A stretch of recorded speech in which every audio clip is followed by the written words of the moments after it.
Alright, and welcome to my patch note breakdown for Season 2. And let's get right into it. As you see, at the start of Season 2, we'll implement some balance adjustments and bug fixes. Let's see what they are buffing. They're buffing Bojack. Bojack's skill 1 is... his damage is increased by quite a bit, actually. His first skill. The second skill, the time of explosion is increased, so they are long on the field, which makes it more reliable to do damage actually. And the time between end of attack and ability to perform actions decreased, so he can use his other stuff faster, which is definitely a quality of life change, because he felt a bit clunky when you played him. Psycho threats. Movement speed down effect increased 15 to 40%? Jesus Christ. That's huge. That's a huge buff. Before, it felt like it did do nothing. Like, you just threw it on the field and nothing happened.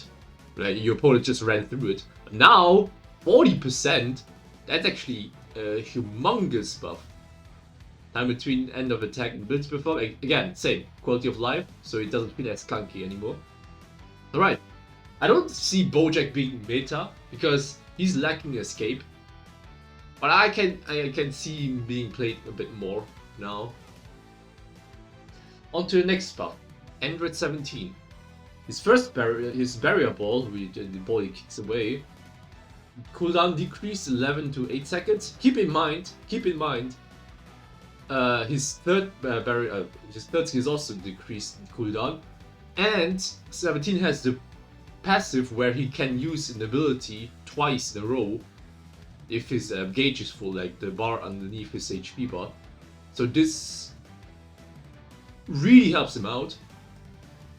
Also, the duration of the barrier increasing. This was his biggest flaw, that his barrier just didn't last long enough.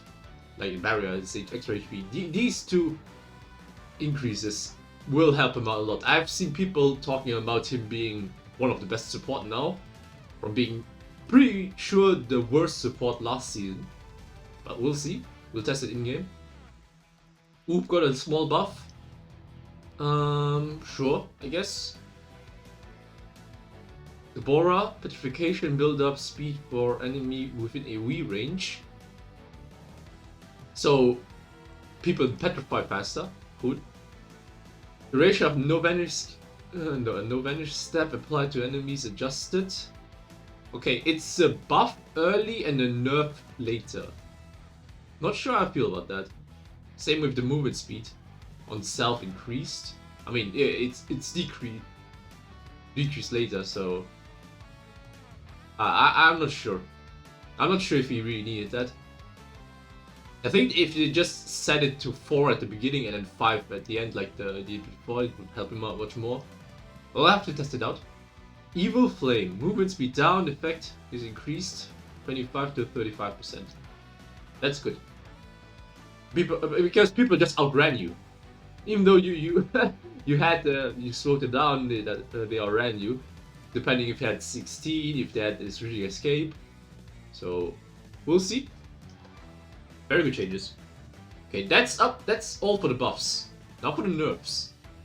Build up is increased by from 20 to 30%. 30?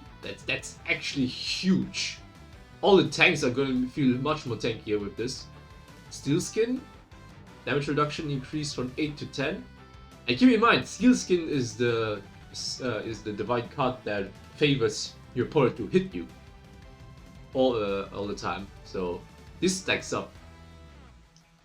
Guardian Angel. No one ever used Guardian Angel, I feel like, besides maybe some baby players. And I'm not sure if this is going to help it out in any way.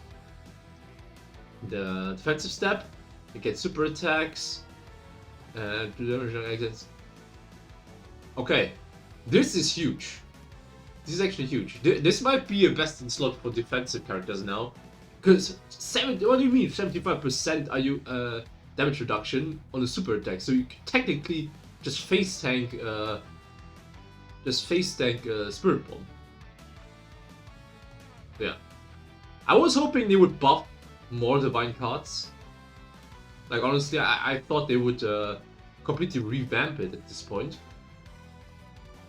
A bit disappointing. A bit disappointing. Now for helpers, attack buffer, so the King of the World, I think. That's actually a lot. That's more than double. Push forward movement is okay. So you get pushed away much more further away, which is probably necessary because I felt like Tower was not that good. Defensive buff. So this is Kaba. Okay, more defensive buffs. Okay, it's similar, but still not the same as the attack buff. And then the range is increased, which is huge now. So if you try to solo carry, you might wanna take cover as a tank at least.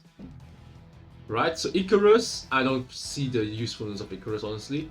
We have the Tao Pai Pai skin now, but yeah, movement speed.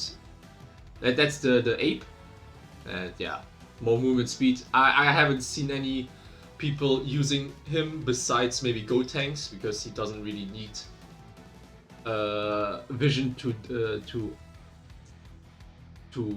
see hit. Okay, now to the nerfs. Now it's this interesting part. What are they nerfing? So we're saying Goku. So his Meteor Hammer damage is decreased. I think just to balance out that we have skill 2 increase now. So we said 3 Goku. So first hit damage decreased. Okay, this is huge. There's actually a third of his damage is gone. And follow-up damage is increased though, so actually, okay, so they wanted so you don't get one-shotted by his Kamehameha, which is what happened with skill 1 increase and Super Start. So you wanna hold your Kamehameha longer into the fight, but that also makes you susceptible to any ganks from behind or when your teammates are not looking at you. So I think it's a good change. They have to test it out how much damage it really is, honestly. Okay, same with the instant transmission. Actually, his instant transmission does more damage. Huh, interesting. But it's the same with the follow-up. Okay, instant transmission further from target, which is good. Because you were always transmitting instant transmission in their face, and when you threw a Kamehameha, well, it just ran a circle around you.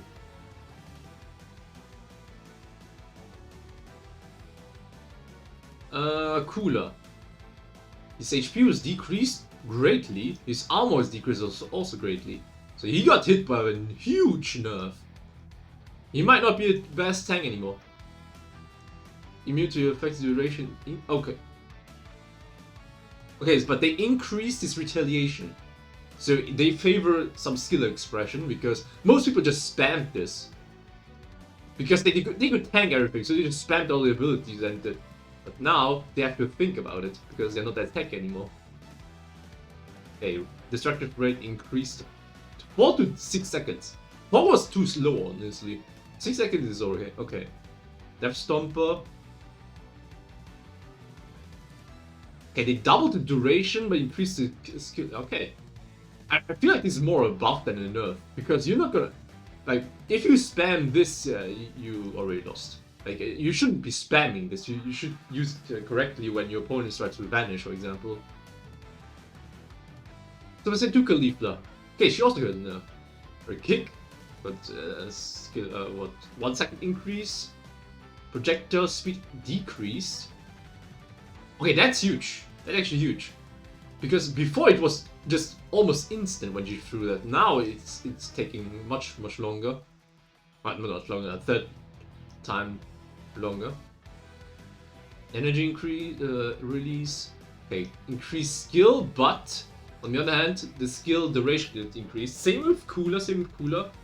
If you use this stupidly, you will just waste it. and now you're getting rewarded with even longer effect duration.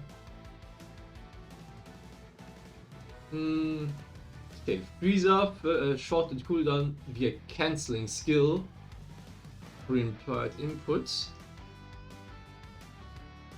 Wait, shortened cooldown via So if you pull back Zarbon, it takes 6 seconds instead of 4 seconds for him to be redeployable. It's not really clear here. Okay, Gotenks, his first skill got increased, but this doesn't affect him because most of the time you use his first skill just to secure something. For example, if your opponents vanish, you use it. Before that, you don't. That's pretty much it. Daimagoku. Daimagoku's damage got decreased. Interesting. He was a problem, honestly. He was the 3rd or 2nd best DPS last season. So it's only late game we're gonna notice it, honestly. Opera. And the secondary explosion decreased. Okay, they nerfed his late game a bit. He already fell off late game in the last patch, but now I think he's really weak late game. You probably wouldn't have any other DPS at this point. And then Crash. So that's major metallic. But only he got nerfed, I guess.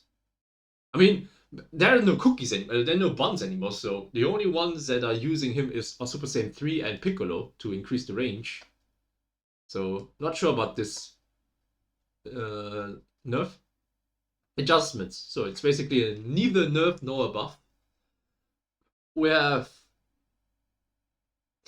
she loses the 18 loses Destructor Disc, but gains right at the beginning. So she's meant to stomp harder at the beginning, and maybe get. I mean, it's a slight nerf late game, but early it's a buff. Actually, with a super start, it's actually a nerf because you wanna level that one. Now Super Saiyan Vegeta. Okay, they buffed early and nerfed late game. Same thing.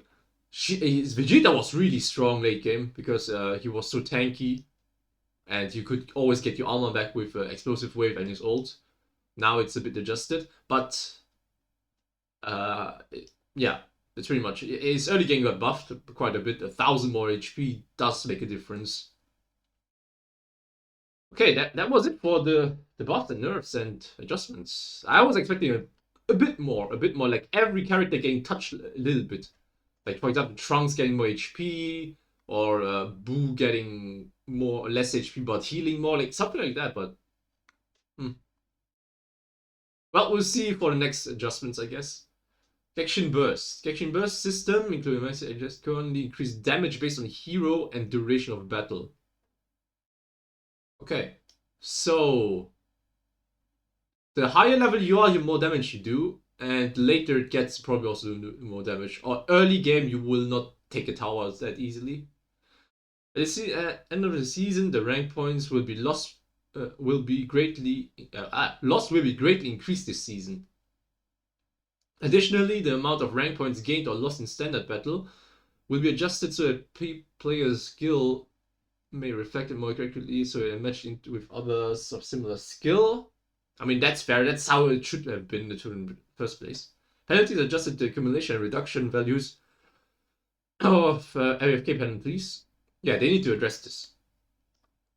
Way more. Okay, fixes. Death Chaser. Fixing could receive unintended damage when knocked into a wall, but damage while retaliation was active. Wait, that was not intentional? Wait, okay. I thought that was intentional, can't lie. Okay, Caulifla, fix an issue where being moved by such a force movement while the skill is active. The skill's AoE will not follow the user's hero correctly. Yeah, okay, I've seen that. Like the circle stays there, but she's moving around. Okay. Okay, both Zarbon and Dodoria fix an issue where directing Zarbon and Dodoria if an initial input was performed while the cooldown of skill 1 or skill 2 was set to 0 as a result of sparkly dust. The Salmon and the Doria would move to an unintended location. I think I've seen that. Like, I've seen people place it really randomly somehow. I think that's the issue. Makes an issue where any skill resulting in a warp could warp the user to an unintended location upon activation. Yeah, that's happening a lot lately. Fix an issue where the boost attack, while under the effect of a finisher chance, receives the result of a triple KO boss. The people will able to KO heroes who had enough HP to survive the KO. What? So you're telling me that there was an execute if you had the triple boss? Okay, this was a game-breaking bug that no one noticed, I guess. Boost attack. Fix an issue where using a boost attack while under the effect of a finisher chance. Wait, what? Hey. What the hell? They just posted this. Okay. Badges. Fix an issue where previously earned season badges would remain. Additional notes. Only from now on, only the recurrence. Yeah, okay. There were like badges from season 0 still. Okay, now they removed it. Missions. Fix an issue where the beginner section in the mission screen would remain even after all beginner. Yeah, okay. I mean, I thought that was intentional, just to show you all the missions you finished. Guess not. Quick battles. Fix an issue where quick battle results with the From now on, the standard battle results will reflect in the heroes' rankings and will be able to earn battle score. Yeah, okay. People last season were farming. They were actually farming battle points in quick battle, because in quick battle you face bots. Like, there was one guy named Chippy and the other guy Layers who were rank 1 in almost every character because they were farming bots in the 4 stack. You have the way to do it was get in the 4 stack, hope you find a bot lobby, and then just let one character, like one person, do everything. Kill all the bosses, kill all the enemies, take all the towers, take the dragon shot, take the dragon ball. That's how you got the highest points last season. Now they need to do that in a real game. Finally, that was a huge change. Like, I don't think a lot of people care, but this was a huge change. Okay, improvement. Adjustment to fix text, hero names, skills, customization names. Okay, I don't know. Presets. Oh yeah, presets. I think a lot of people already talked about this, so I'm not gonna go into details. So basically, you can use presets, so now you don't have to mid-fight choose a card. Editorial completion. So you get Goku, Vegeta, and Piccolo. So if you're starting out, those are the 3 characters you're gonna have. I'm surprised they don't have a support character. Like, you could have just given for every role 1 character, but I guess not. Yeah, you need them distributed within approximately 1 week. You've already owned an additional. Oh, nice! That's huge. That's huge. That's like 5,000 memories for Vegeta and Piccolo. Penalties. And notice during AFK penalties, inform players after matchmaking begins that matchmaking will be slower. Okay. Will now be fixed to characters used. Okay, I didn't understand why this was the thing in the first place. This should have been the thing for the first place. From 2nd slot onward, when randomly selected, onward, additional slots up to maximum 4 will unlock depending on the characters you have. Okay, that's good. Additionally, remove the daily limits on the number of bonus missions. Points. There was a limit? There was a limit? I always queued Annie when I was solo queuing, so I didn't notice the difference. But yeah, that's it. I'm excited. Next up, we're gonna have the Super Saiyan 4 Vegeta, which I'm gonna test out on my stream. So be sure to check it out. Until then, take care everyone. Stay safe. Peace.